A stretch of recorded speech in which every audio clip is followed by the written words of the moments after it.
Item ಯಾವುದೇ ಇರಲಿ try ಮಾಡಿ ಆಚಿ ಚಿಕನ್ ಮಸಾಲಾ. ಯುದ್ಧದ ನಡುವೆಯೇ ಶಾಂತಿ ಮಾತುಕತೆಯ ನಾಟಕವೇ. ಅಮೆರಿಕ 5 ದಿನ ಯುದ್ಧ ನಿಲ್ಲಿಸೋದಾಗಿ ಹೇಳಿದ ಬೆನ್ನಲ್ಲೇ ಇರಾನ್ ಮೇಲೆ ಇಸ್ರೇಲ್ ರಾಕ್ಷಸಿ ದಾಳಿ ನಡೆಸಿದೆ.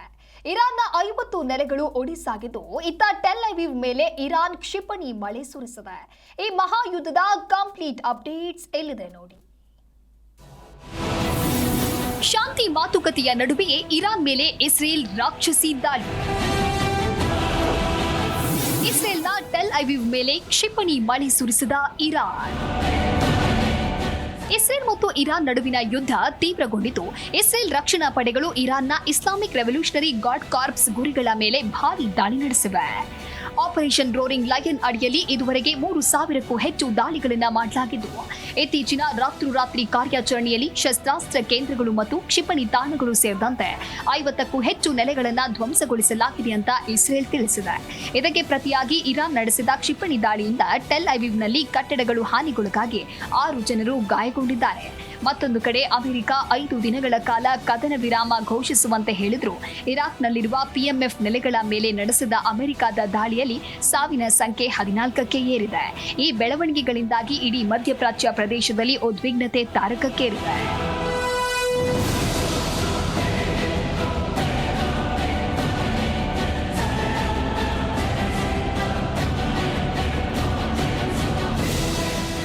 ಮಧ್ಯಪ್ರಾಚ್ಯದಲ್ಲಿ ಹೆಚ್ಚುತ್ತಿರುವ ಉದ್ವಿಗ್ನತೆಯನ್ನು ತಗ್ಗಿಸಲು ಪಾಕಿಸ್ತಾನದ ಪ್ರಧಾನಿ ಶೆಹಬಾಜ್ ಶರೀಫ್ ಅವರು ಇರಾನ್ ಅಧ್ಯಕ್ಷರೊಂದಿಗೆ ಮಾತುಕತೆ ನಡೆಸಿದ್ದು, ಶಾಂತಿ ಸ್ಥಾಪನೆಗೆ ಅಗತ್ಯವಿರುವ ರಾಜತಾಂತ್ರಿಕ ಮಧ್ಯಸ್ಥಿಕೆ ವಹಿಸಲು ಭರವಸೆ ನೀಡಿದ್ದಾರೆ.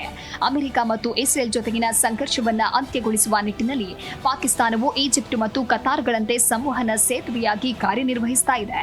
ಸೌದಿ ಅರೇಬಿಯಾದೊಂದಿಗೆ ಬಲವಾದ ರಕ್ಷಣಾ ಒಪ್ಪಂದ ಹೊಂದಿರುವ ಪಾಕಿಸ್ತಾನವು ಅತ್ತ ಇರಾನ್ನೊಂದಿಗೂ ಐತಿಹಾಸಿಕ ಸಂಬಂಧವನ್ನು ಕಾಯ್ದುಕೊಳ್ಳುವ ಮೂಲಕ ಸೂಕ್ಷ್ಮ ರಾಜತಾಂತ್ರಿಕ ಸಮತೋಲನ ಸಾಧಿಸ್ತಾ ಇದೆ. ಅಮೆರಿಕ ಅಧ್ಯಕ್ಷ ಡೊನಾಲ್ಡ್ ಟ್ರಂಪ್ ಇರಾನ್ ಮೇಲಿನ ಮಿಲಿಟರಿ ಕಾರ್ಯಾಚರಣೆಯ ಜವಾಬ್ದಾರಿಯನ್ನ ರಕ್ಷಣಾ ಕಾರ್ಯದರ್ಶಿ ಪೀಟ್ ಹೆಗ್ಸೆತ್ ಅವರ ಮೇಲೆ ಹೊರಿಸಿದ್ದಾರೆ. ಮೆಂಫಿಸ್ನಲ್ಲಿ ನಡೆದ ಸಭೆಯಲ್ಲಿ ಮಾತನಾಡಿದ ಟ್ರಂಪ್, ಇರಾನ್ ಪರಮಾಣು ಶಸ್ತ್ರಾಸ್ತ್ರ ಹೊಂದುವುದನ್ನು ತಡೆಯಲು ಮಿಲಿಟರಿ ಕ್ರಮ ಕೈಗೊಳ್ಳೋಣ ಎಂದು ಮೊದಲು ಪ್ರಸ್ತಾಪಿಸಿದ್ದೇ ಹೆಗ್ಸೆತ್ ಎಂದು ಹೇಳುವ ಮೂಲಕ ಯುದ್ಧದ ಹೊಣೆಯಿಂದ ನುಣುಚಿಕೊಳ್ಳುವ ಪ್ರಯತ್ನ ಮಾಡಿದ್ದಾರೆ.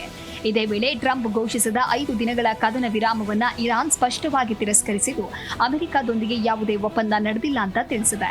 ಅಲ್ಲದೆ ಟ್ರಂಪ್ ಅವರ ಈ ನಡೆಯನ್ನ ಇರಾನ್ ಮಾಧ್ಯಮಗಳು ಹೇಡಿತನ ಅಂತ ವ್ಯಂಗ್ಯವಾಡಿವೆ.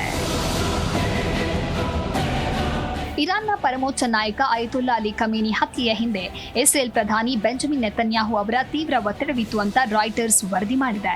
ದಾಳಿಗೂ 48 ಗಂಟೆಗಳ ಮೊದಲು ಡೊನಾಲ್ಡ್ ಟ್ರಂಪ್ ಅವರೊಂದಿಗೆ ಮಾತನಾಡಿದ ನೆತನ್ಯಾಹು, ಖಮೇನಿ ಹತ್ಯೆಯು ಇರಾನ್ನ ದಶಕಗಳ ಭಯೋತ್ಪಾದನೆಯನ್ನು ಅಂತ್ಯಗೊಳಿಸಲು ಮತ್ತು ಟ್ರಂಪ್ ಮೇಲಿನ ಹತ್ಯೆ ಪ್ರಯತ್ನಗಳಿಗೆ ಪ್ರತೀಕಾರ ತೀರಿಸಿಕೊಳ್ಳಲು ಸಿಕ್ಕ ಸುವರ್ಣಾವಕಾಶ ಅಂತ ಮನವೊಲಿಸಿದ್ರು.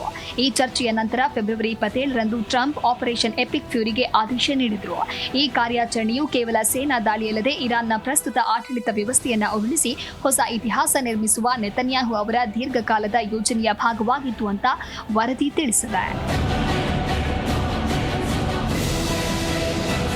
ಪಶ್ಚಿಮ ಏಷ್ಯಾದಲ್ಲಿ ಯುದ್ಧದ ಉದ್ವಿಗ್ನತೆ ಇರುವಾಗಲೇ ಅಮೆರಿಕದ ಟೆಕ್ಸಾಸ್ ರಾಜ್ಯದ ಪೋರ್ಟ್ ಆರ್ಥನ್ನಲ್ಲಿರುವ ದೇಶದ ಅತಿದೊಡ್ಡ ವ್ಯಾಲೆರೋ ಆಯಿಲ್ ರಿಫೈನರಿಯಲ್ಲಿ ಸೋಮವಾರ ಸಂಜೆ ಭಾರೀ ಸ್ಫೋಟ ಸಂಭವಿಸಿದೆ. ಈ ಘಟನೆಯಲ್ಲಿ ಯಾವುದೇ ಪ್ರಾಣಾಪಾಯ ಸಂಭವಿಸಿಲ್ಲ ಮತ್ತು ಪರಿಸ್ಥಿತಿ ನಿಯಂತ್ರಣದಲ್ಲಿದೆ ಅಂತ ಮೇಯರ್ ತಿಳಿಸಿದ್ದಾರೆ. ಪ್ರತಿದಿನ 4,35,000 ಬ್ಯಾರೆಲ್ ಕಚ್ಚಾ ತೈಲ ಸಂಸ್ಕರಿಸುವ ಈ ಘಟಕದಲ್ಲಿನ ಸ್ಫೋಟಕ್ಕೆ ನಿಖರ ಕಾರಣ ತಿಳಿದು ಬಂದಿಲ್ಲವಾದರೂ ಇದರ ಹಿಂದೆ ಇರಾನ್ ಕೈವಾಡ ಇರಬಹುದೇ ಅಥವಾ ಇದು ಕೇವಲ ಅಪಘಾತವೇ ಎಂಬ ಚರ್ಚೆಗಳು ನಡೀತಾ ಇವೆ. ಈ ಸ್ಫೋಟದಿಂದಾಗಿ ಅಮೆರಿಕದಲ್ಲಿ ಇಂಧನ ಬೆಲೆ ಏರಿಕೆಯಾಗುವ ಆತಂಕ ಎದುರಾಗಿದೆ. ಒಟ್ಟಾರೆಯಾಗಿ ಮಧ್ಯಪ್ರಾಚ್ಯವು ಈಗ ಅಕ್ಷರಶಃ ಜ್ವಾಲಾಮುಖಿಯ ಮೇಲಿದೆ. ಒಂದು ಕಡೆ ಶಾಂತಿಯ ಮಾತುಕತೆಯ ಪ್ರಸ್ತಾವನೆಗಳು ಕೇಳಿ ಬರ್ತಾ ಇದ್ರೆ, ಮತ್ತೊಂದು ಕಡೆ ಕ್ಷಿಪಣಿ ದಾಳಿಗಳು ಮತ್ತು ಹತ್ಯೆಗಳ ಸರಣಿ ಮುಂದುವರೆದಿದೆ.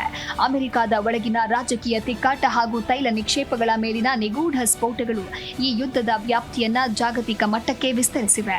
ರಾಜತಾಂತ್ರಿಕ ಸಂಧಾನಗಳು ಫಲ ನೀಡುತ್ತವೆಯೇ ಅಥವಾ ಈ ಆಪರೇಷನ್ಗಳು ಮತ್ತೊಂದು ಮಹಾಯುದ್ಧಕ್ಕೆ ನಾಂದಿ ಹಾಡಲಿವೆಯೇ ಅನ್ನೋದು ಸದ್ಯ ಇಡೀ ವಿಶ್ವದ ಮುಂದಿರುವ ಬಹುದೊಡ್ಡ ಪ್ರಶ್ನೆ. ರಘುವೀರ್ Naik, news desk, Zee Kannada news.